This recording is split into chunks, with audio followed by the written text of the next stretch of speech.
Meaning of German. German. German.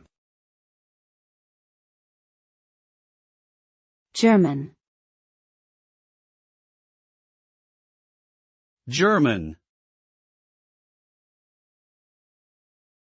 The term German can have multiple meanings, depending on the context.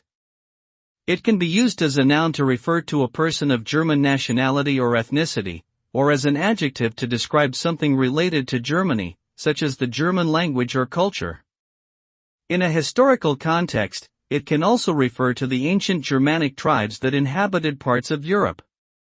Overall, the term German is closely associated with the country of Germany and its people, language, and culture.